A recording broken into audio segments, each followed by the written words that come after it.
하신 거죠. 어머니에게 복음을 전하기를 원했습니다. 그런데 이 복음 전하는 것이 이제 쉽지 않았고, 그래서 이제 따님이 미국으로 돌아가기 전에 또 어머니에게 복음 전하기를 원해서, 그래서 제가 이렇게 함께 가서 복음을 전했습니다. 근데 놀랍게도 할머니께서 이 복음을 받아들이셨어요.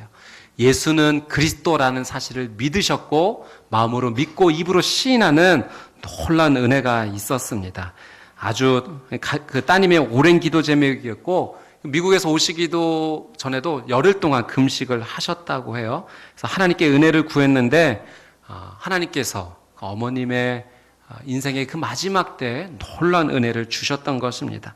제가 할머니 이게 머리를 이렇게 봤는데 아주 예쁘게 파마를 하셨어요. 그래서 어떻게 이렇게 예쁘게 파마를 하셨어요? 이렇게 여쭤봤더니 미용사님이 오셔서 거기서 파마를 해주셨다는 거예요. 제가 너무 큰 감동이 되었습니다. 미용사님이 오셔서 파마해 주셨으면 목사님 저는 와서 세례를 베풀겠습니다. 그래서 그걸 또 받아들이셨어요. 그래서 금요일 날 복음을 받아들이시고 어제 토요일 날 가서 세례를 베풀었습니다. 그 입술로 다시 한번 예수님은 나의 구주입니다라고 고백했고, 눈물과 기쁨의 세례식이 어제 한 가정집에서도 드려졌습니다. 여러분, 한 영혼이 구원을 받으면 하늘에서는 천국 잔치가 열린다라고 예수님께서 누가복음 15장에 말씀을 하셨어요. 한 영혼이 구원을 받는다는 것, 그것은 정말 쉬운 일이 아닙니다. 기적입니다. 오늘 이 자리에 기적의 주인공들이 앉아있는 줄 믿습니다. 여러분, 오늘 이영희 자매님의 간증도 들었지만 정말 예수님을 알게 되었다는 것 자체가 이거는 상상할 수도 없는 일인 거죠.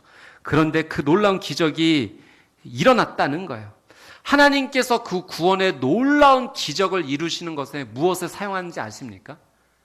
기도를 사용하세요. 어제 그 감동의 복음을 받아들이고 세례를 받는 현장에서 정말 하나님께서 우리의 기도, 우리의 정말 이 연약한 기도를 하나님께서 사용하시는구나 느낄 수 있었어요. 제가 그런 이야기도 들었는데요. 우리 한 여집사님께서 이 남편의 구원을 위해서 기도하셨대요. 그 주변에 기도 부탁을 또 드렸죠. 중보기도를 부탁한 겁니다. 하나님 은혜 주셨어요. 놀랍게도 이 남편분이 8개월 만에 예수님을 구주로 받아들이게 되었어요. 너무나 깜짝스러운, 예상하지도 못했던 일이 일어난 거예요. 어떻게 이런 일이 일어났던 것일까? 한 번은 남편분께서 교회에 이제 한번 그냥 가 보셨어요. 근데 그날 무너졌어요. 예배를 드리고 나서 이제 마지막으로 성가대 마지막 찬양을 듣는데 이 남편분의 귀에 이 성가대에서 찬양하는, 찬양 사역팀에서 하는 그 한 분의 목소리가 너무나 선명하게 들린 거예요. 그 하나님 은혜죠. 여러분, 합창으로 하는 가운데 어떻게 한 목소리만 유독 선명하게 그 귀에 와서 꽂히겠습니까? 그건 하나님께서 그분의 목소리를 사용하신 것이고, 그 목소리를 통해 그 영혼을 만져주신 거예요. 그 찬양을 들으면서 그 자리에서 눈물을 펑펑 쏟으셨대요. 하나님이 그 영혼을 터치해 주신 것입니다. 그래서 그 눈물로 하나님 만나 주셨고 구원의 놀라운 은혜 역사가 그 가운데 이루어졌다라는 이야기를 들었습니다. 우리 주양기 찬양 사역팀의 사역이 얼마나 중요한지 몰라요. 여러분의 찬양을 통해서 구원의 역사가 일어날 줄 믿습니다. 여러분 지원하십시오. 이 은혜 자리에 오셔야 됩니다. 2015년은 이 강대상이 모자라 이 앞까지 서게 되는, 모두 다 여기에 서고 여기에 몇 분만 앉게 되는, 할렐루야, 그런 찬양 놀랍게 하나님께 올려드리는 은혜가 있었으면 좋겠습니다.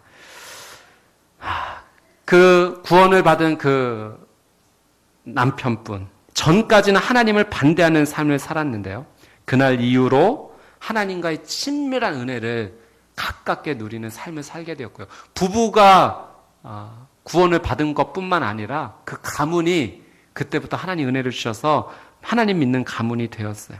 그 아내분이 이런 생각을 했어요. 물론 기도해서 하나님 들어주신 건데 너무 빨리 이 기도가 응답된 거 아닌가, 이거 좀 의심스럽다.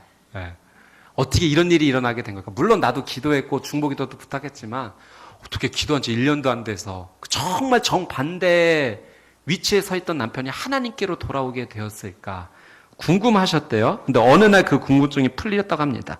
그럼 중간 이야기를 다 설명할 수는 없지만 이 남편분이 어느 날 초등학교 동창을 만나게 되었는데 그 이야기를 들은 거예요. 내가 초등학교 때 너를 위해서 정말 눈물로 기도한 적이 있다. 그리고 무릎을 탁 치신 거예요. 나를 위해서 수십 년 전에 기도했던 그 기도가 있었고 하나님께서 그 기도를 외면하지 않으셨구나. 참 작은 어린아이의 기도를 하나님께서는 그걸 귀하게 여기셨고 하나님의 시간에 하나님의 방법으로 하나님은 놀라운 일을 이루셨구나라는 것을 깨닫게 되었다는 것입니다. 사랑하는 여러분, 하나님께서는 우리의 기도를 사용하세요. 우리의 기도를 씨앗으로 사용하셔서 이 기도를 통해 놀라운 구원의 역사를 만들어 가시는 줄 믿습니다. 그 처음에 말씀드렸던 그 할머님도 따님만의 기도가 있었던 건 아니에요. 이야기를 들어보았더니 그 옆집에 거하시는 아주머니께서 교회 다니시는 분이었는데 그렇게 잘해드렸대요. 그러니까 복음의 조력자가 옆에 있었어요. 기도의 조력자가 있었어요. 그래서 하나님께서는 하나님의 방법대로 정말 상상하지도 못할 그 구원의 역사와 또 세례식을 이루어 주셨던 거죠. 여러분, 이것을 통해서 우리는 한 가지 깨닫습니다. 무엇을 깨닫는가? 기도를 포기하지 말아야겠다. 기도를 포기하지 말아야겠다. 특별히 사랑하는 사람의 구원을 위해 기도하는 그것을 포기하지 말아야겠다. 우리는 다짐해야 됩니다. 지금 송구영신 40일 새벽 기도회가 진행되는데요. 여러분, 이 시간 가운데 다른 거 기도하는 거 아니에요. 한 영혼을 위해 지금 기도하고 있어요. 한 영혼이 구원받기 위해 그 책자에 이름을 적고 새벽마다 부르짖는 거예요. 주님, 이 영혼이 구원받아야 됩니다. 이 영혼이 하나님께로 돌아와야 됩니다. 하나님께서 그 적은 이름을 생명책에 기록해 주실 줄 믿습니다. 여러분, 기도해야 돼요. 여러분이 여러분의 가족을 위해 기도하셔야 돼요. 여러분의 부모님을 위해 기도해야 되고 여러분의 형제자매를 위해 기도하셔야 돼요. 내 자녀를 위해서도 기도해야 되고 우리의 친지, 친척들, 아직 구원을 경험하지 못한 우리의 가문을 위해 기도해야 됩니다. 내 이웃, 내 친구, 내 직장의 동료, 하나님 우리에게 기도하라고 말씀하고 있습니다. 우리가 하나님 앞에 올려드리는 이 이름이 생명의 책, 구원의 책에 기록이 될 줄 믿습니다. 아멘. 오늘 말씀은 모세가 하나님께로부터 부름을 받는 장면이에요. 하나님께서 모세를 부르세요. 여러분, 왜 하나님께서 모세를 부르셨을까요? 오늘 10절 말씀에 이렇게 기록이 되어 있습니다. 우리 10절 말씀을 한번 자세히 한번 보도록 하겠습니다. 시작. 그러니 이제 너는 가거라. 내가 너를 바로에게로 보내 너로 하여금 내 백성 이스라엘 자손을 이집트에서 이끌어내게 할 것이다. 아멘.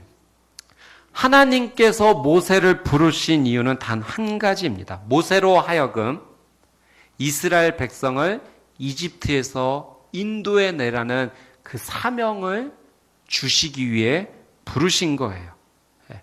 고통 가운데 있는 이스라엘 백성들을 구원할 사명이 너에게 있다.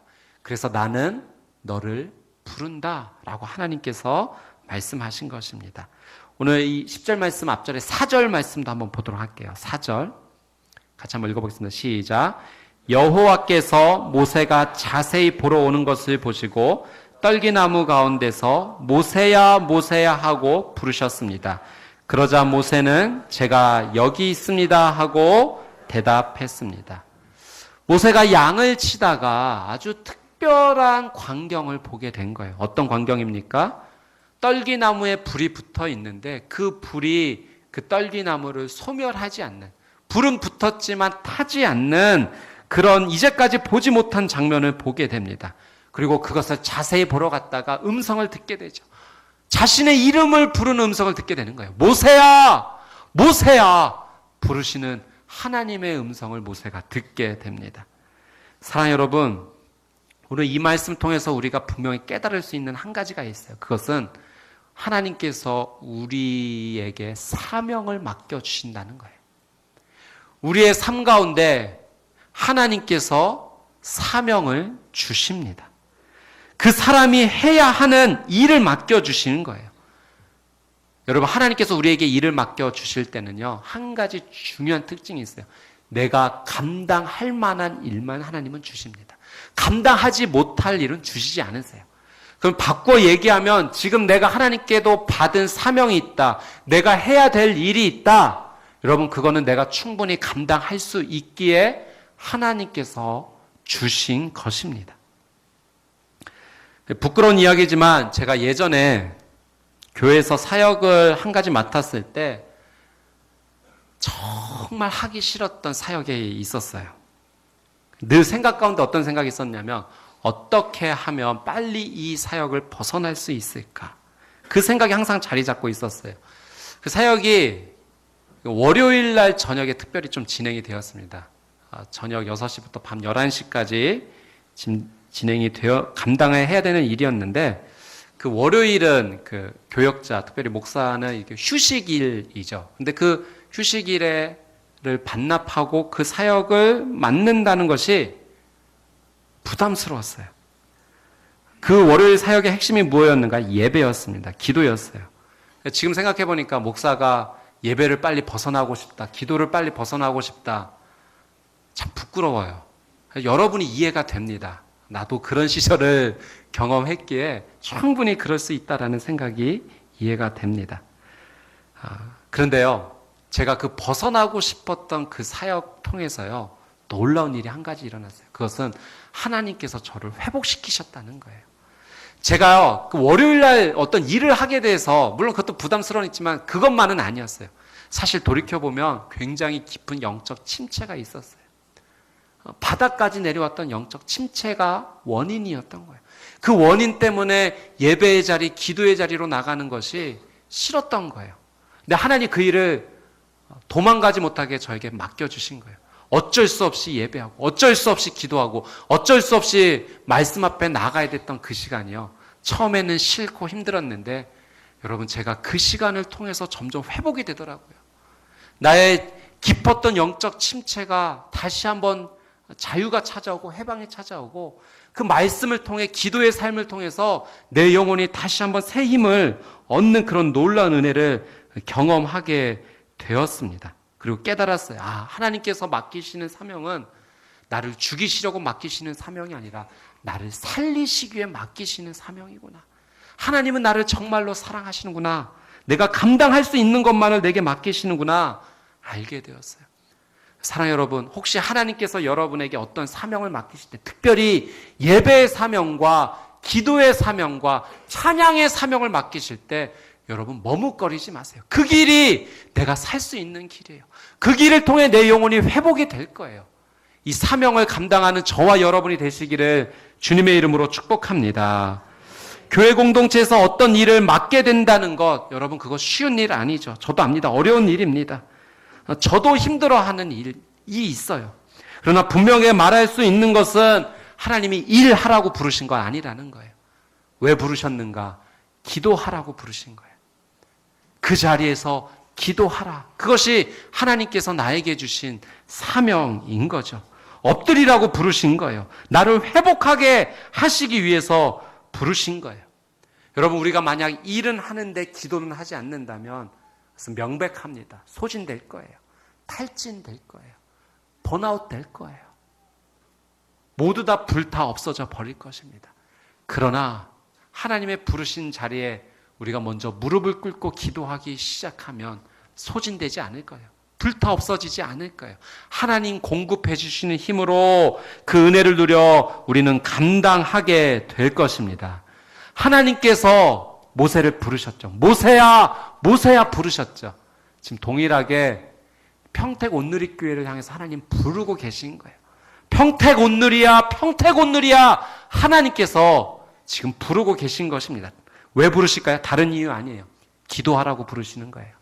말씀 가운데 살라고 부르시는 거예요. 예배에 집중하라고 이 교회를 지금 부르고 계신 것입니다. 전도하라고 부르고 계시는 거예요. 하나님께서는 우리 교회가 유명한 교회 되기를 원하실까요? 많은 사람이 모이는 교회가 되기를 원하실까요? 좋은 건물을 지니고 있는 교회가 되기를 원하실까요? 예, 그 부분도 저는 있다라고 생각합니다. 그런데 그게 다가 아니에요. 유명해지고 많은 사람 모이고 좋은 건물, 눈에 보이는 그런 것만을 위해 하나님 우리를 부르시지 않는다는 거예요. 하나님께서 우리를 부르시는 이유는 명백히 한 가지입니다. 하나님은 우리와의 친밀한 관계 회복을 원하세요. 이 교회가 하나님과의 친밀한 관계 회복을 원하신다는 사실입니다. 그래서 이 교회가 기도하기를 원하시고, 이 교회가 예배하기를 원하시고, 전도하기를 원하셔서 우리를 부르시며 우리에게 사명을 맡겨주시는 것입니다.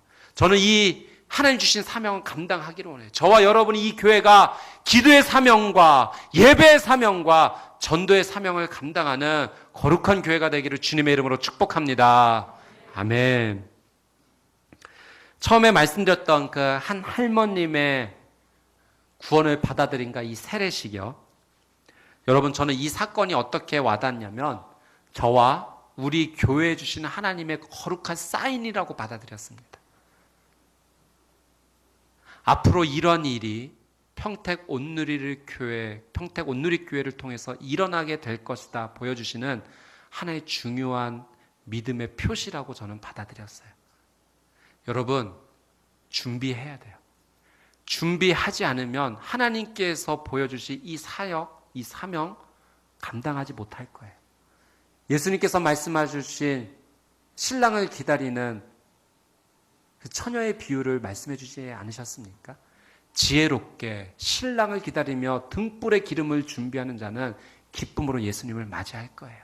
그러나 준비하지 못한 자는 허둥대며 그제서야 기름을 준비하려 신랑을 맞이하지 못하게 될 것입니다.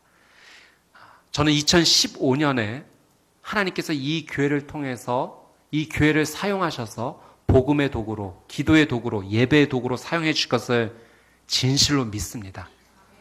준비해야 돼요. 하나님께서 사인을 주셨어요. 기도하고 말씀과 예배 가운데 집중하고 모이면 기도하고 흩어지면 전도하고 모이면 예배하고 흩어지면 하나님의 나라를 선포하고 이 사역을 우리가 감당하기 시작할 때 하나님께서 이 교회 가운데 이 교회를 들어 사용하셔서 평택 지역에 복음의 강물을 흘려보내 주실 줄 믿습니다. 저는요, 오늘 있었던 이 세례식이 매주 있었으면 좋겠어요. 매주 감당하지 못할 만큼 복음에 반응한 자들이 모여서 세례식을 받았으면 좋겠어요. 다른 교회에 다니시는 분들이 수평 이동을 해서 채워지는 교회가 아니라 정말 복음을 전해서 이제까지 예수님을 알지 못했는데 그 구원의 예수님을 전해서 구원의 예수님 앞에 그 은혜에 감격하여 나와 세례를 받는 이 놀라운 은혜, 어린 자녀들이 부모님의 믿음으로 유아 세례를 받고 그런 놀라운 은혜가 이 교회에서 매주 열리게 되기를 주님의 이름으로 축복합니다. 아멘. 함께 기도해야 돼요. 하나님께서는 모세를 불러주셨죠. 사명을 맡겨주시기에 불러주셨습니다. 근데 어떻게 부르셨는가? 오늘 말씀을 통해서도 우리는 한 가지 보게 됩니다. 우리 8절 말씀 같이 한번 보도록 하겠습니다. 8절 시작. 그래서 내가 내려온 것이다. 내가 그들을 이집트 사람들의 손에서 구해내고 그 땅에서 그들을 이끌어내어 아름답고 넓은 땅, 젖과 꿀이 흐르는 땅, 곧 가나안 족속과 헷 족속과 아모리 족속과 브리스 족속과 히위 족속과 여부스 족속의 땅으로 인도할 것이다. 아멘. 여러분, 이 8절의 첫 문장을 한번 주목해 주십시오. 하나님께서 이렇게 말씀하셔요. 그래서 내가 내려온 것이다. 여러분, 하나님이 내려오셨대요. 하나님께서 친히 이 땅 가운데 내려오셨다라고 성경이 기록합니다. 왜 내려오셨는가? 두 가지입니다. 첫 번째는 고통 가운데 있는 이스라엘 백성을 구원해 주시기 위해 하나님이 이 땅 가운데 내려오신 거고요. 두 번째는 그 이스라엘 백성을 구원하시기 위해 모세를 사용하시고자 그 모세를 만나시기 위해 내려오셨다는 거예요. 그 내려오신 하나님께서 그 모세를 만나주시지 않으십니까? 우리 2절 말씀 한번 보도록 할게요. 2절 한번 같이 읽겠습니다. 시작. 그곳에서 여호와의 천사가 떨기나무 가운데 타는 불꽃 속에서 모세에게 나타났습니다. 모세가 보니 떨기나무에 불이 붙어 있는데 타지는 않았습니다. 떨기나무 불꽃의 모습 가운데 하나님께서 모세를 만나 주십니다. 여러분, 그런데 왜 불이었을까요? 왜 불의 모습으로 하나님께서는 모세를 만나 주셨을까요?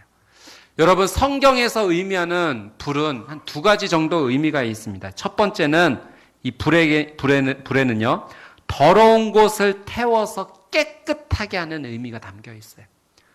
불은 이 더러운 것을 모두 다 태워버려서 정결하게 하는 의미가 이 불의 성경적 의미 가운데 있습니다. 두 번째는 어두움을 밝게 비추는 의미예요.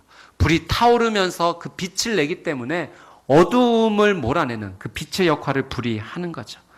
여러분, 그래서 불은 성령님을 의미합니다. 불은 바로 하나님, 당신을 의미하는 거예요.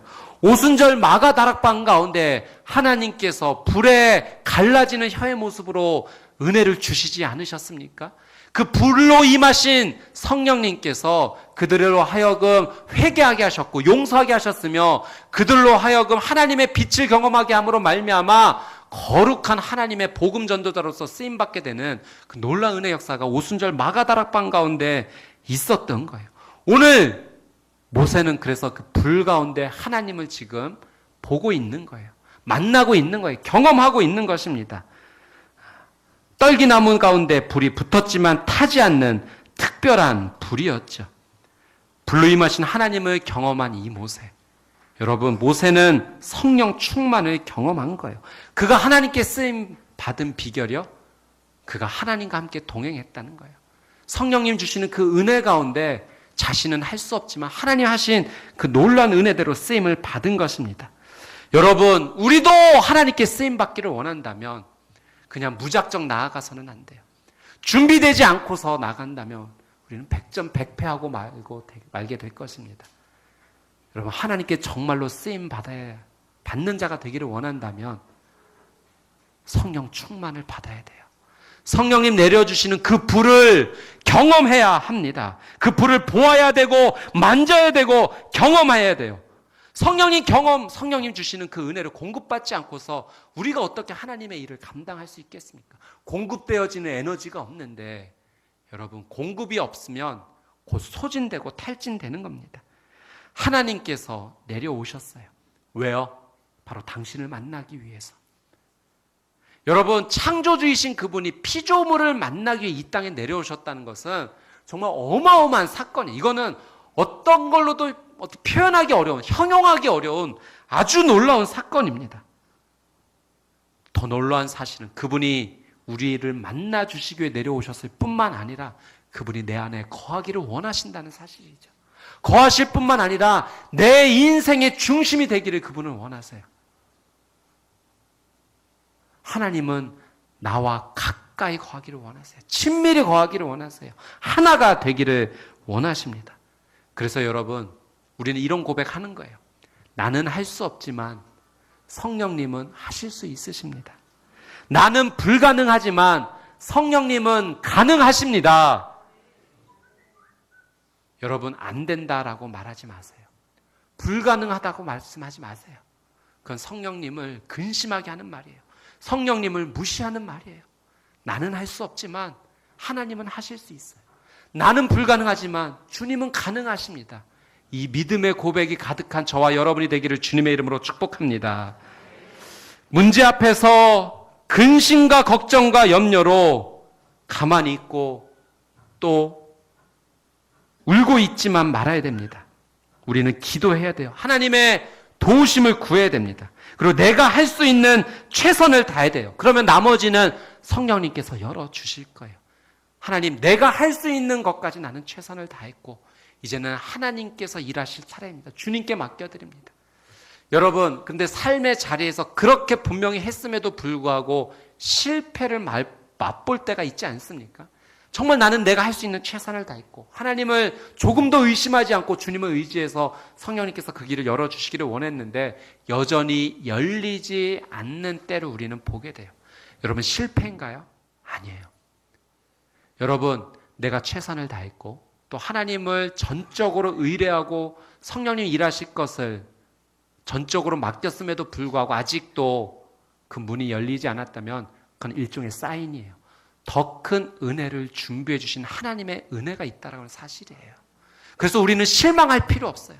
내도 최선을 다하고 성령님 의지했는데 왜 안 되는가? 안 되는 게 아니라 더 큰 은혜를 준비해 주시는 하나님의 은혜가 기다리고 있는 거예요. 우리는 작은 그림밖에 보지 못합니다. 그러나 하나님은 더 큰 그림을 보시는 거예요. 지금 이 문을 열어주시지 않는 것은 더 큰 은혜를 준비해 주시기 위해서 잠깐 우리로 하여금 기다리라 라고 말씀하고 있는 것입니다. 저도 제 인생을 돌아보니 기도하고 실패했던 삶의 부분들이 다음에 더 큰 하나님의 은혜로 돌아온 것을 보게 됩니다. 나는 그 당시 그것이 역경이라고 생각했고 슬픔이라 생각했고 문제라고 생각했고 아픔이라고 생각했는데요. 돌이켜보니 그 고난의 자리를 하나님께서 기쁨으로 바꿔주셨더라고요. 그 슬픔의 눈물을 하나님께서 기쁨의 눈물로 바꿔주셨어요. 제 인생 가운데 가장 큰 고난이 무엇이었을까 말씀을 준비하면서 한번 생각해 보았어요. 아주 어린 시절부터 지금의 은혜의 기적을 입은 내 모습이 있기까지 내 인생 가운데 가장 큰 고난은 무엇일까? 손에 꼽는다면 무엇일까? 이 생각이 났습니다. 제가 아버지가 6살 때 병으로 하나님의 부르심을 먼저 받으셨어요. 돌아가신 거죠. 지금은 이제 어머님이 재혼하셔서 아버지가 계신데 어린 시절, 청소년 시절을 아버지의 부재 가운데 살아갔던 삶의 자리가 크게 다가왔어요. 지금 생각해보면 충분히 방황할 수 있고 충분히 빗나갈 수도 있는 인생이었는데 그러지 않은 이유가 무엇일까? 분명히 고통의 이유고 슬픔의 이유였지만 하나님의 은혜가 나를 지켜주셨구나. 신앙과 믿음이 나를 지켜주셨구나라는 것을 이제야 생각해보니 더 크게 느끼는 거예요. 그 일뿐만 아니라 다리 인대가 완전히 파열돼서 어려움을 겪었던 시절, 또 사랑하는 자녀를 기다렸지만 10년이란 기간 동안 만나지 못했던 그런 어려움들. 그러나 돌이켜보니 하나님이 그 아픔의 자리를 그냥 두신 것이 아니라 더 큰 은혜를 준비해 주시기 위해서, 더 큰 하나님의 계획을 마련해 주시기 위해서 인도하셨다라는 사실을 감히 조금이나마 고백할 수 있습니다. 여러분, 성령님께서 함께 해 주시면 내가 지금 생각한 이 실패마저도 반드시 하나님의 축복으로 바뀌고 말 것입니다. 2014년 마무리하고 2015년을 저희가 바라보고 있죠. 여러분, 내년은 우리가 하나님의 은혜를 경험하는 해가 반드시 되어야 됩니다. 모세가 떨기나무 가운데 타지 않는 불을 만났듯이 우리도 성령의 불을 의지하는 2015년이 되어야 될 거예요. 여러분, 그 성령님을 갈망하십시오. 소망하십시오. 그래서 다시 기도해야 되는 거예요. 기도의 불을 붙여야 되는 거예요. 언제? 바로 지금 이때예요. 노력하지만 잘 안 되는 때도 있어요. 그래도 이 소망마저 내려놓아서는 안 돼요. 어제 한 신방의 자리에서 한 형제님께서 그런 말씀을 해주셨어요. 아우, 새벽 예배 정말 갈망하고 소망하는데 참 쉽지가 않네요, 목사님. 그래서 제가 말씀드렸어요. 그 마음이 너무 귀하세요. 포기하지 마세요. 언젠가 하나님께서 이루어 주실 거예요. 예. 여러분, 갈망해야 돼요. 정말 간절히 소망해야 돼요. 나는 성령님의 불을 경험해야 됩니다. 예. 지금 현재의 자리가 그것이 이루어지지 않더라도 내 안에 불타는 갈망으로 하나님 앞에 소망하고 기도해야 됩니다. 여러분, 기도하는 여러분, 기도하는 교회, 기도하는 공동체가 되기를 주님의 이름으로 축복합니다. 아멘. 이제 불의 모습으로 모세를 만나주신 하나님께서 아주 결정적인 한 말씀을 모세에게 들려주세요.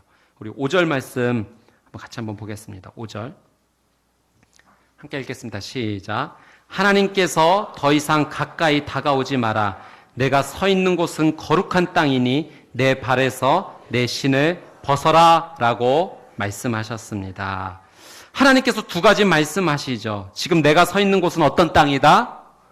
거룩한 땅이다. 두 번째는 그러니 내 발에서 내 신을 벗어라. 이 땅은 지금 거룩한 땅이다. 내 발에서 신을 벗어라. 두 가지를 말씀하십니다. 지금 모세는 호렙산에 있어요. 여러분, 이 호렙산은 신의 산입니다. 후에 이 신의 산은 하나님께서 자신을 드러내시고 이스라엘 백성들을 위해서 율법을 주신 산 아닙니까? 여러분, 원래 이 호렙산, 신의 산이 특별한, 우리말의 그런 표현을 통해서 영험한 그런 산입니까? 원래 그 산은 특별히 구별되어 있는 산입니까? 아니에요. 그 땅이 거룩한 이유는 원래 그 땅이 거룩한 것이 아니라 그곳에 하나님이 계시기 때문에 거룩한 땅이에요. 여러분, 아무리 좋은 음식을 먹고 아무리 좋은 옷을 입어도 사랑하는 사람과 함께 할 수 없다면 그게 그렇게 큰 의미가 되지 못해요.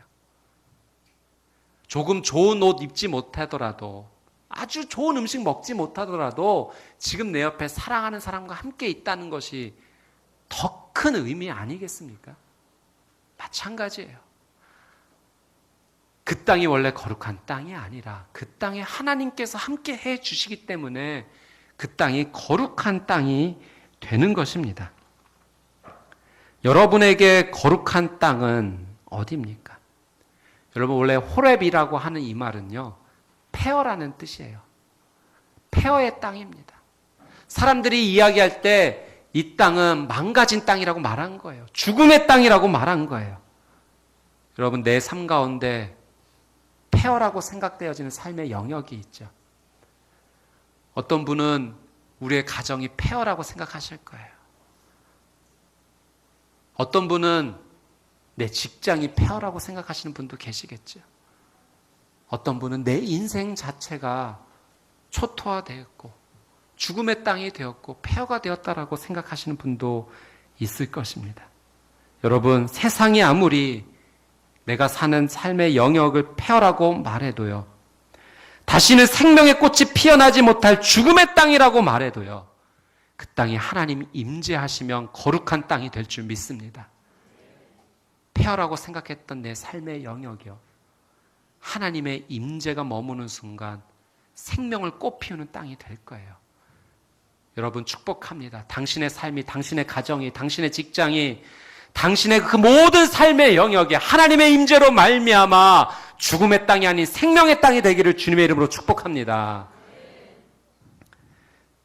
예전에 이런 이야기 한번 읽어본 적이 있어요.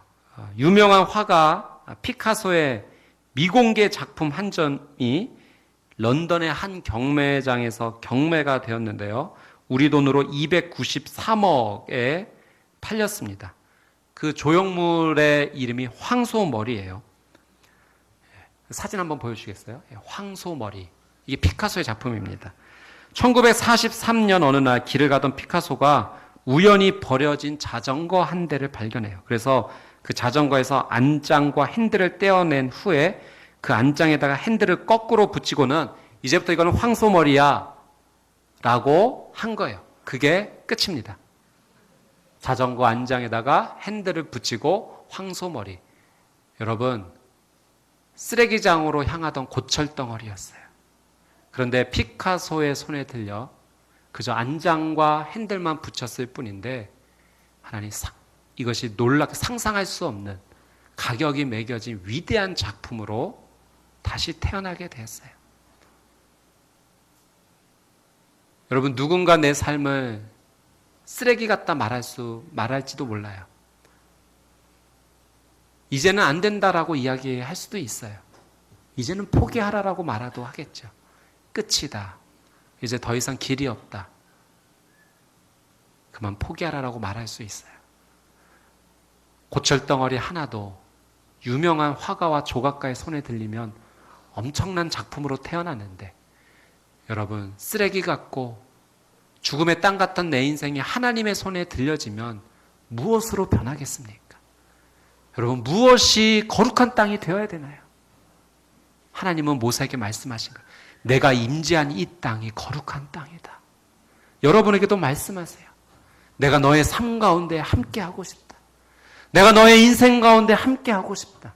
내가 너의 인생을 거룩한 땅이라고 부르고 싶다. 이 하나님의 부름 앞에 아멘으로 나아가는 저와 여러분이 되시기를 주님의 이름으로 축복합니다. 거룩한 땅이라고 말씀해 주시는 그 하나님께서 이제 이렇게 말씀하세요. 내 발에서 내 신을 벗어라. 여러분, 신을 벗는다는 것은 이런 의미가 담겨 있대요. 고대 근동 이스라엘 지역에서 신을 벗는다는 의미는 이제 내가 당신을 섬기겠습니다라는 의미죠. 내가 당신의 종이 되겠습니다. 하나님께서 모세에게 내 신을 벗어라 라고 말씀하신 것은 이제 이런 초청이에요. 내가 너의 주님이다. 내가 너를 선택했다. 이제 너는 나를 위해 살아가는 인생이 되어라. 그렇게 하지 않겠느냐? 내 신을 벗어라 라고 말씀하신 하나님은요, 그저 그냥 겉에 있는 신발을 벗어라, 여기는 거룩한 땅이니 벗어라라는 1차원적인 의미가 아니라 이제 나는 너를 위해 사랑한다. 나는 너가 나를 위해 살아갔으면 좋겠다. 그 거룩한 삶의 자리에 함께 하지 않겠느냐 초청하시는 거예요. 사랑하는 여러분, 저는 저와 여러분이 하나님 앞에 신 벗게 되기를 바랍니다. 하나님 앞에서 우리의 고집의 신을 벗어버립시다. 우리를 교만하게 하는 그 경험의 신발도 벗어버립시다. 우리의 과거의 상처의 신발도 다 벗어버립시다. 나를 붙잡고 있는 나쁜 습관들의 신발도 하나님 앞에 다 벗어버립시다. 그리고 하나님 앞에 엎드리십시다. 우리가 하나님 앞에 순종하기로 결단할 때 이제 주님, 세상과 벗하며 살았던 내 신발을 벗어 던지고 주님 앞에 무릎 꿇습니다 라고 나아갈 때 하나님께서 나의 더러운 그 발을 만져주실 거예요. 닦아주실 거예요. 마치 예수님께서 사랑하는 제자들의 그 더러운 발을 닦아주셨듯이 나의 그 상처와 아픔과 더러움의 모든 것을 하나님께서는 깨끗하게 씻겨주시고 회복시켜 주실 것입니다.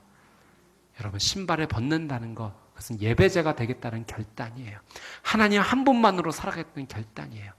2014년 마지막 주에 하나님께서 이 메시지를 저와 여러분에게 주신 것은 다음 주, 이제 2015년이 시작되면 어떻게 살아가야 될지 우리에게 주시는 하나님의 놀라운 메시지인 줄 믿습니다. 평택 온누리교회가, 저와 여러분이, 이곳에서 함께 예배드리는 우리 모두가 하나님의 부르심 앞에 아멘으로 순종하고 주님 앞에 정결하게 거룩하게 신을 벗으며 나가는 거룩한 기도자, 예배자가 되기를 주님의 이름으로 축복합니다. 아멘. 오늘 주신 말씀 붙잡고 우리 같이 한번